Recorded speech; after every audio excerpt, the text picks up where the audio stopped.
सराहूं कि सराहूं छत्रसाल। लेकिन मैं सोच रहा हूँ कि विनम्रता पूर्वक शिवा से शुरू करता हूँ, छत्रसाल तक पहुँचता हूँ या छत्रसाल तक शुरू करता हूँ। आप लोग तय करिएगा कि छत्रसाल कौन है और शिवा कौन है। मेरे लिए दोनों पूजनीय हैं। मैं बहुत सम्मानपूर्वक हार्दिक स्वागत करता हूँ डॉक्टर अजय अनुपम जी का, डॉक्टर अवनीश चौहान जी का, श्रद्धेय डॉक्टर महेश्वर तिवारी जी का, डॉक्टर सतीश कुमार जी का, जिनका मेरे ऊपर आजन्म ऋण है, हिंदू कॉलेज से श्री निशंक जी का, केजीके कॉलेज से बहन मैडम कपूर का, गोकुलदास से श्री अम्बरीश गर्ग जी का, डॉक्टर सक्सेना साहब का, डॉक्टर पूनम बंसल जी का, श्रीमती बाल सुंदरी जी का, श्री जिया जमीर साहब हमारे बहुत अच्छे मित्र, गोकुलदास से डॉक्टर सीमा अग्रवाल जी का, डॉक्टर इंदिरा रानी जी का, संभल से मैं बहुत कृतज्ञ हूँ डॉक्टर विजय लक्ष्मी जी का, और मेरे अत्यंत सम्मानित डॉक्टर जयपाल सिंह व्यस्त जी का। और इसके सिवाय जो दूसरा हिस्सा है शिवा और छत्रसाल में, मेरे समझ में नहीं आ रहा है कि मैं शुरुआत कहाँ से करूँ। मैं शुरुआत डॉक्टर मुकेश जी से करूँ जो इतना अच्छा संचालन कर रहे हैं, या कि मैं कृतज्ञता मेरी डॉक्टर मीरा कश्यप जी के प्रति भी, मैं क्षमा करें मैं तुरंत उस समय देख नहीं पाया था।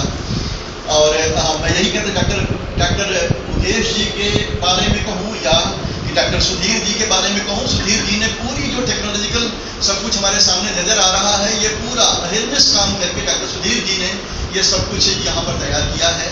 या अत्यंत श्रद्धापूर्वक मैं सम्मानपूर्वक आदरणीय डॉक्टर जैनी साहब के प्रति कृतज्ञता व्यक्त करूँ, या मेरे जो बहुत वरिष्ठ सहयोगी मेरे बड़े भाई डॉक्टर विशेष गुप्ता जी हैं, आदरणीय मेरी बहन डॉक्टर मधुबाला जी हैं, डॉक्टर मीना कौल जी, डॉक्टर सुषमा जी, डॉक्टर अस्मा जी, डॉक्टर संगीता जी, डॉक्टर गुप्ता जी, डॉक्टर कमर कदीरम साहिबा, ऋषा जी, और बहुत अच्छा जो परिचय दिया यहाँ पर प्रियंका जी, इन सभी लोगों का मैं बहुत सम्मानपूर्वक इनका यहाँ पर इस कार्यक्रम में जो यहाँ इस मुकाम तक पहुँचाने में जिनकी बहुत बड़ी भूमिका रही, ऐसे शिवा की, मैं आप सभी लोगों के प्रति, आप सभी लोगों के प्रति जो मेरे छोटे हैं उनके प्रति शाबाशी, और बाकी लोगों को मैं या तो शिवा की श्रेणी में रख रहा हूँ या तो छत्रसाल की श्रेणी में रख रहा हूँ। जो छूट गए हैं वो भी या तो शिवा की श्रेणी में है या तो वो हमारे छत्रसाल की श्रेणी में है। और मुमकिन है कि जाकिर साहब को भी मैं भूल नहीं सकता। हमारे जाकिर साहब सन 86 से मेरे बहुत अच्छे मित्र हैं, 86 से हम लोग साथ हैं। आप सभी का मैं अत्यंत सम्मानपूर्वक यहाँ पर अभिनंदन करता हूँ। और हमारे महाविद्यालय डॉक्टर मधुकर जी और हमारे और महाविद्यालयों से जो पढ़ारे हुए हमारे अत्यंत सम्मानित हमारी आदरणीय बहनें हैं या मेरे मित्र हैं, उन सभी का मैं अत्यंत सम्मानपूर्वक अभिनंदन करता हूँ।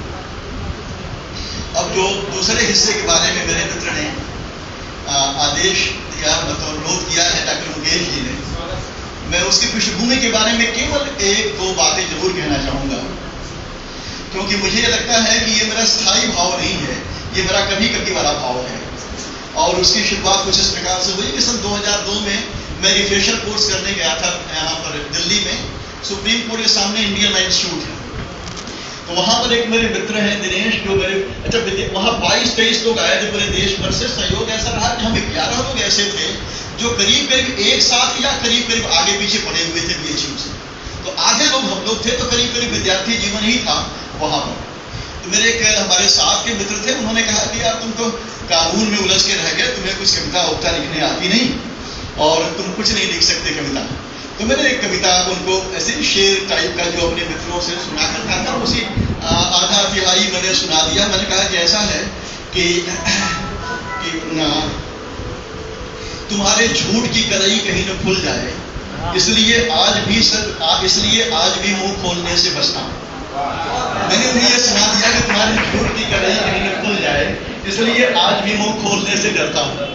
तो वो मेरे मित्र ने कहा कि ये तो तुम्हारा सैकड़ों बार मैं सुन चुका हूँ, तुम अपनी आदत से बाज नहीं आओगे। मुझे पता है कि मेरी कलई नहीं खोलोगे और मैं अपनी आदत से बाज नहीं आऊँगा। जो मुझे करना है मैं करता रहूँगा, इससे काम नहीं चलेगा।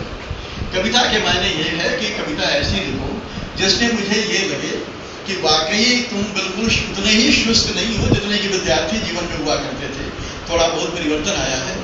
तो मैंने कोशिश की और मुझे लगा कि मैं केवल उसी समय ऐसा सोच पाया।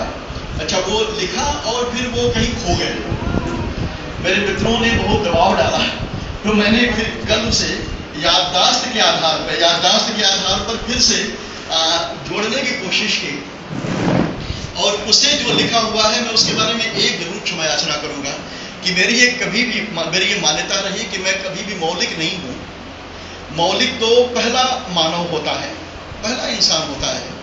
अगर मैंने कबीर को पढ़ा है, तुलसी को पढ़ा है, गालिब को पढ़ा है या रडियार्ड किपलिंग को पढ़ा है, तो हम जब बोलते हैं, कहते हैं, तो हमारे मन में कहीं ना कहीं वो भी यात्रा करते हुए होते हैं, कबीर भी यात्रा करते हुए होते हैं।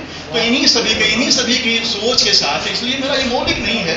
अगर कहीं कुछ भाव होंगे तो जो मैंने पढ़ा होगा उन्हीं लोगों के भाव होंगे। मैं सर एक छोटी सी कविता में सुनाने जा रहा हूँ।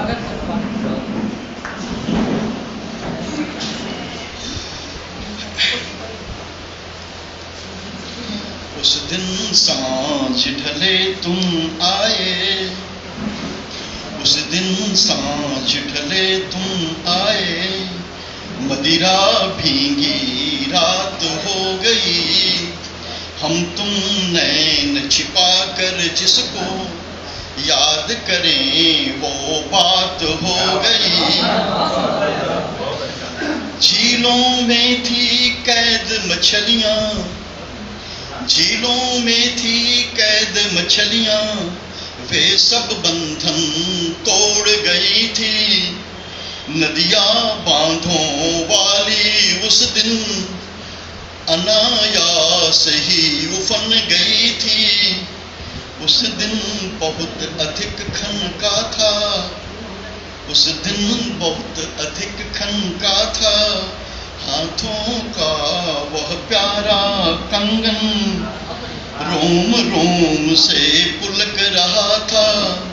तेरे सपनों का स्पंदन, तुम तो लौह शिला थे उस दिन, तुम तो लौह शिला थे उस दिन, मैं ही कंपित गात हो गई।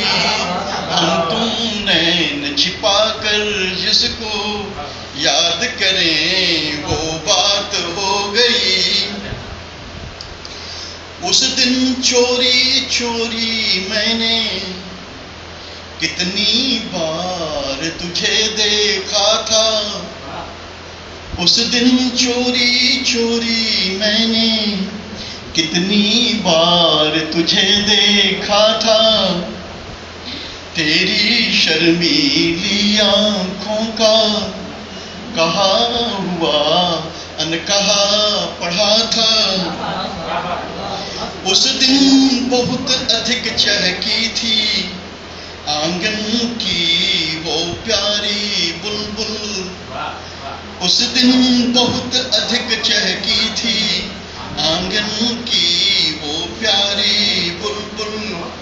रजनी गंधा की पंखुड़ियां इतराती फिरती थी उस दिन, तुम तो केवल मुस्काए थे, मैं थी जो मदहोश हो गई। हम तुम नैन छिपा कर जिसको याद करें वो बात हो गई। अंतिम हिस्सा है। उस दिन काला वाला भौरा कानों में गुनगुना गया था, उस दिन काला वाला भौरा कानों में गुनगुना गया था। तेरे आने से पहले ही पंखुड़ियों में बंद हुआ था, मैं तो उसको ढूंढ रही थी, मैं तो उसको ढूंढ रही थी, तभी अचानक तुम आए थे।